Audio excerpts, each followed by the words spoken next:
Today, we're diving into the absolute wild side of human behavior, exploring something that sounds straight out of a Hollywood thriller. People who vanish into thin air, leaving behind heartbroken families and baffled authorities, only to pop up later very much alive. We're talking about faking your own death. It's the ultimate disappearing act, the grandest illusion. And almost always, it's driven by a desperate, crushing need to escape. And for our first story, we're going to rewind to the 1970s and unpack a case so bizarre, so audacious, it captured headlines around the world. Imagine a respected high-flying politician, a member of parliament, a minister of the British government. Whispers, and more than whispers, of extramarital affairs, including a significant one with his secretary, were making the rounds. The stress of maintaining this elaborate charade, the constant fear of discovery, and the sheer burden of his interwoven lies had become unbearable. He was trapped, cornered, and desperate for an exit, any exit. Born in 1925, he rose through the ranks of the Labour Party, charismatic and articulate. By the mid-1960s, he was a government minister, holding positions like Minister of Aviation and Postmaster General. Stonehouse was also embroiled in a series of disastrous and increasingly shady business ventures. He'd set up offshore companies seemingly legitimate, but they quickly spiraled into a complex web of debt and questionable dealings. We're talking about massive financial holes, mounting liabilities, and the very real threat of exposure. The financial walls were closing in, and with them, the specter of public humiliation, career destruction, and possibly even legal charges. He was a man with a public profile, a wife, children, and a seemingly bright future.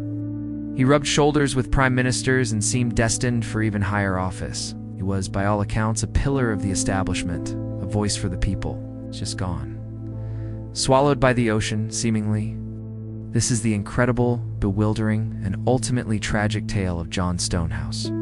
The answer, as it always is in these kinds of stories, lies beneath the polished surface. Stonehouse was living a double life, one that was crumbling under the weight of financial catastrophe and simmering scandal. Now, if you looked at John Stonehouse from the outside, he was the picture of success. So, how does a man with such a seemingly enviable life decide that the only way forward is to simply stop existing? Why would he stage his own drowning? You see, while he was charming the public and debating in Parliament, but the financial pressure wasn't the only ghost haunting him. Stonehouse also had a complicated personal life. Whispers, and more than whispers, of extramarital affairs, including a significant one with his secretary, were making the rounds. The stress of maintaining this elaborate charade, the constant fear of discovery, and the sheer burden of his interwoven lies had become unbearable. He was trapped, cornered, and desperate for an exit, any exit. On November 20th, 1974, John Stonehouse was in Miami, Florida, supposedly on a business trip. It was a beautiful, clear day, the kind of day you'd imagine for a perfect escape. He was seen going for a swim in the warm waters off the Fontainebleau Hotel. He was a man cornered by his own choices, facing a future that seemed utterly bleak. He believed that the manufactured death of John Stonehouse was an easier path than facing the music for the John Stonehouse, who had created so much trouble. He traded his identity, his family, and his entire past for the desperate, fleeting hope of a future free from consequence. He likely rationalized that this drastic act, however cruel to his family, was his only salvation. He saw his death as the ultimate solution to his insurmountable problems. The sheer audacity of faking his demise, while still a sitting member of Parliament, speaks volumes about his ego and his belief that he could outsmart everyone. He misjudged the impact on his loved ones and severely underestimated the persistence of both public curiosity and official investigations. Later that day, his clothes were found neatly folded on a beach towel, accompanied by a rental car key and his wallet containing his passport and some cash. The conclusion was immediate, devastating, and seemingly undeniable. John Stonehouse, the respected British politician, had drowned. The news hit like a tidal wave across the UK and beyond. A prominent MP gone without a trace in a foreign land. The British Prime Minister himself announced Stonehouse's presumed death in Parliament, sparking tributes and national mourning. Traveled there via Honolulu under his assumed identity, hoping to get lost in the vastness of a new continent, far from the British tabloids and the relentless pursuit of his creditors and the law. He reportedly harbored fantasies of starting a new life as a farmer, or perhaps reconnecting with his mistress, who was also making plans to join him under another assumed name. A huge search operation was launched, with rescuers scouring the ocean for days, but no body ever surfaced. His family was left to grapple with the sudden, inexplicable tragedy, and the public mourned a seemingly lost leader. But here's where the story takes a sharp, unbelievable turn. John Stonehouse wasn't at the bottom of the ocean. He was, in fact, very much alive. His elaborate drowning was the carefully orchestrated climax of his audacious plan. He had simply used his swim as the cover to walk away from his life, his debts, his scandals, and his identity. But he had even, unbelievably, managed to obtain the identity of a recently deceased constituent through his ministerial contacts, a truly chilling detail that speaks to his planning. His intention? Completely disappear and resurface somewhere new, somewhere far away with a clean slate. His immediate destination was Australia. The psychology behind Stonehouse's actions is a complex blend of desperation, self-preservation, and perhaps a touch of grandiose narcissism. His story is a stark illustration of the crushing weight of public expectations and personal failures that can drive an individual to such an extreme. He believed that the manufactured death of John Stonehouse was an easier path than facing the music for the John Stonehouse, who had created so much trouble. He traded his identity, his family, and his entire past for the desperate, fleeting hope of a future free from consequence. The threads of one's old life are almost impossible to sever completely. The unraveling of John Stonehouse's meticulously planned illusion, and the surprising way he was finally found, is a cautionary tale that proves you can run from your problems, but you can rarely truly escape yourself. But as we'll discover, truly disappearing in our interconnected world is incredibly difficult. Even for someone as clever as a former government minister.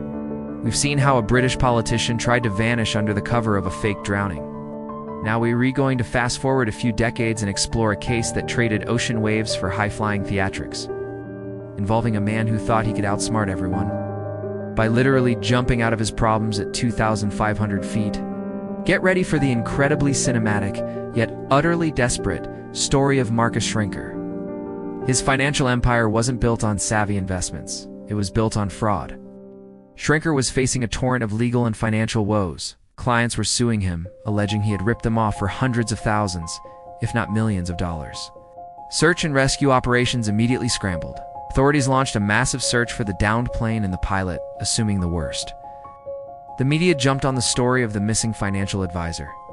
The Indiana Department of Insurance was investigating him for operating without a license. Marcus Schrenker was not injured, at least not from any plane wreckage.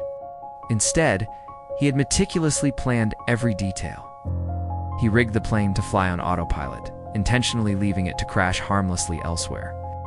He then opened the door, deployed his emergency parachute, and jumped out into the night, landing safely in a wooded area. There were court orders for him to repay clients, and his personal life was also in shambles with a failing marriage. The walls weren't just closing in, they were collapsing around him, and he was staring down the barrel of severe penalties, potentially jail time, and the complete destruction of his fabricated life. Marcus Schrenker was, on the surface, everything that screams American success story. Marcus Schrenker's answer was as audacious as it was bizarre. You fake your death in a spectacular, unforgettable way. Financial advisor from Indiana, he built an empire, seemingly. He lived in a huge, luxurious home, owned a high-performance plane, a Mustang, with the kind of life that made you think he had all the answers. A man who had clearly made it.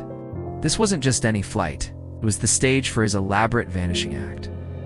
Mid-flight, somewhere over the vast, dark wilderness of Alabama, he radioed air traffic control with a frantic distress call. He claimed his propeller had shattered, the cabin window had imploded, and he was bleeding profusely.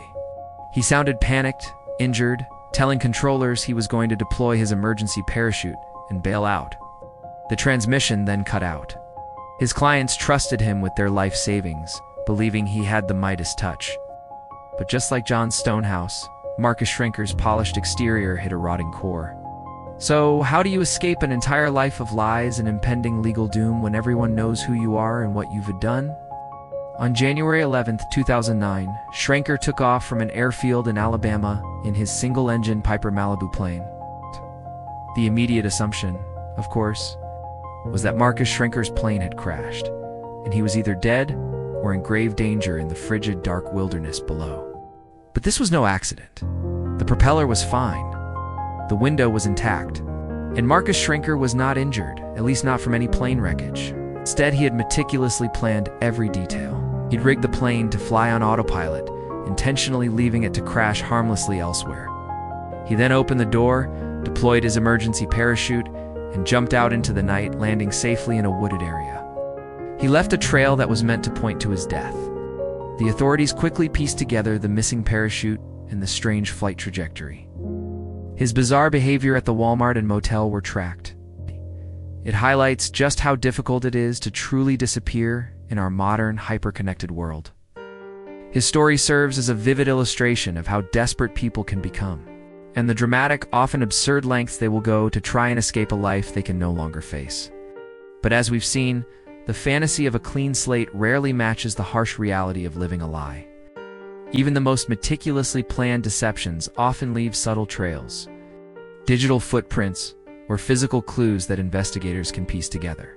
And the human element, the need for basic supplies, communication, or even just a moment of complacency, is often the undoing of these elaborate schemes. Less than 2 days after his dramatic death, Marcus Schrenker was found, alive and well, hiding out at a campground in Florida. He had been dead for barely 48 hours.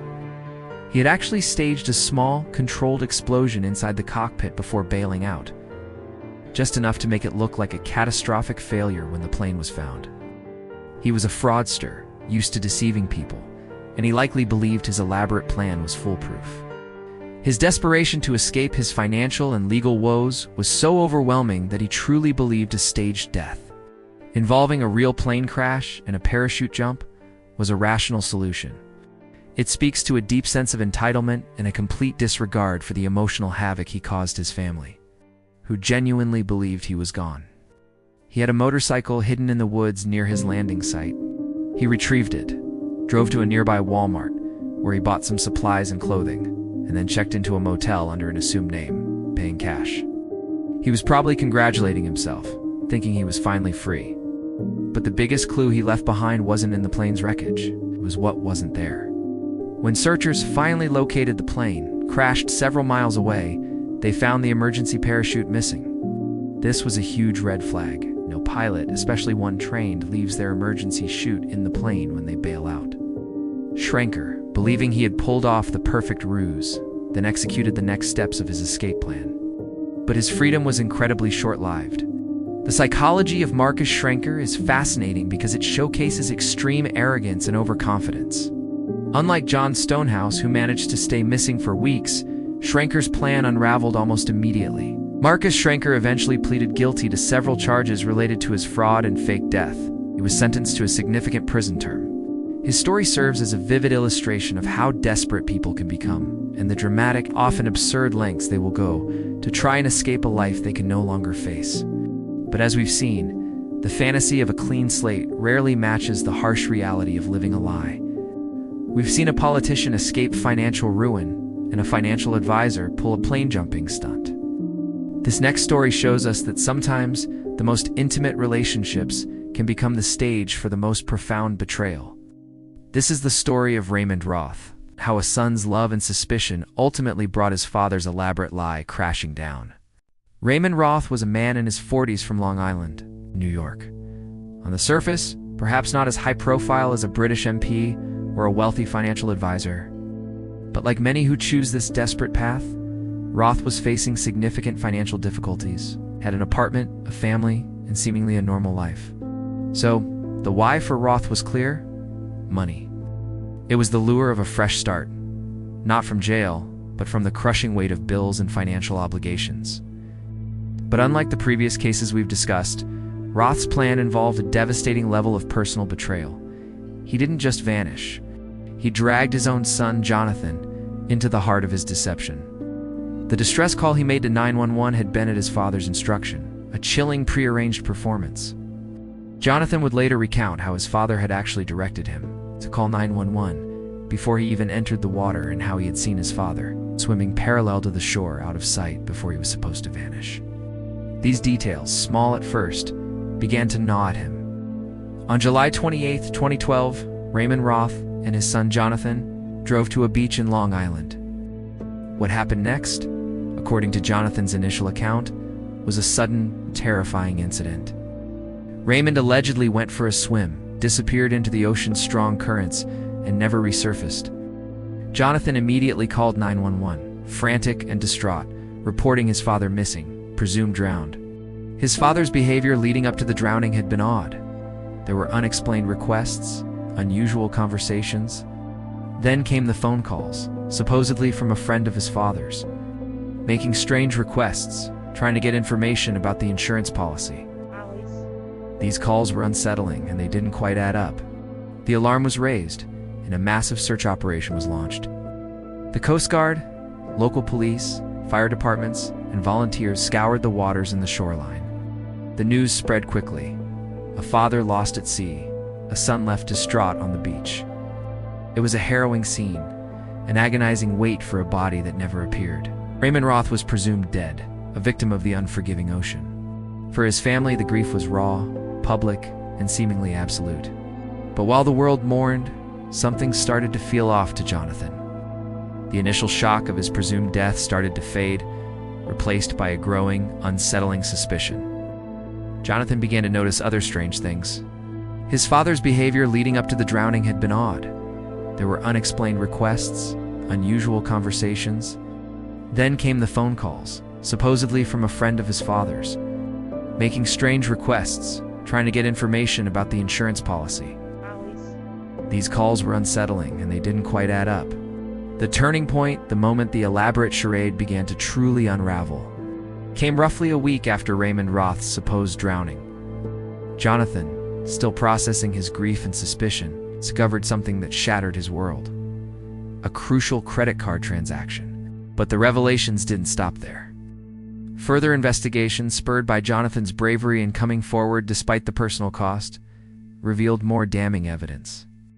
John Stonehouse lasted weeks, Marcus Schrenker barely days. It's never just about escaping problems. It's about inflicting unimaginable pain on those left behind, and trading a life of genuine connection for a lonely existence built on a lie. And as we've seen time and again, the past almost always catches up. The dead, it turns out, have a very hard time staying buried. Raymond Roth showed that even a seemingly simple staged drowning can quickly unravel when the human element, the unexpected honesty of a son, a casual ATM visit, exposes the lie. Raymond Roth had purchased bus tickets. He had stayed in motels. He'd even been online, brazenly checking real estate listings in Florida.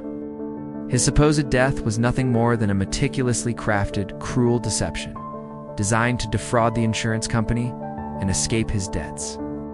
His dead father had been seen on surveillance footage at a bank ATM withdrawing money.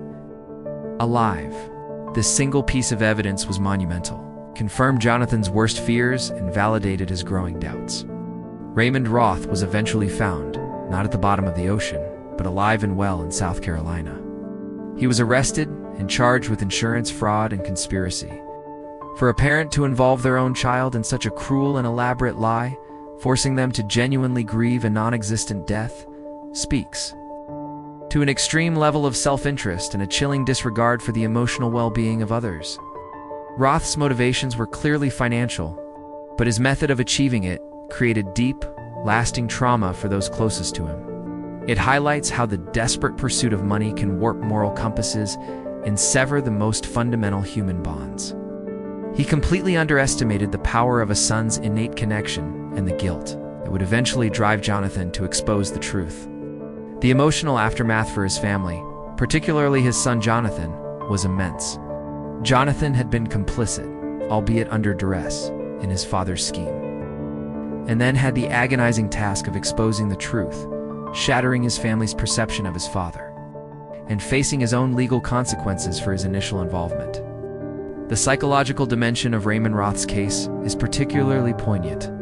It's a story of profound betrayal.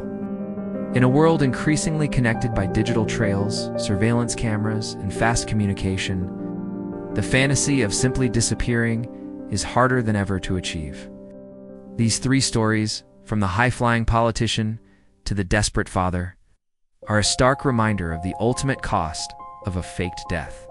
Thanks for watching, and remember to subscribe for more deep dives into the stranger side of human psychology.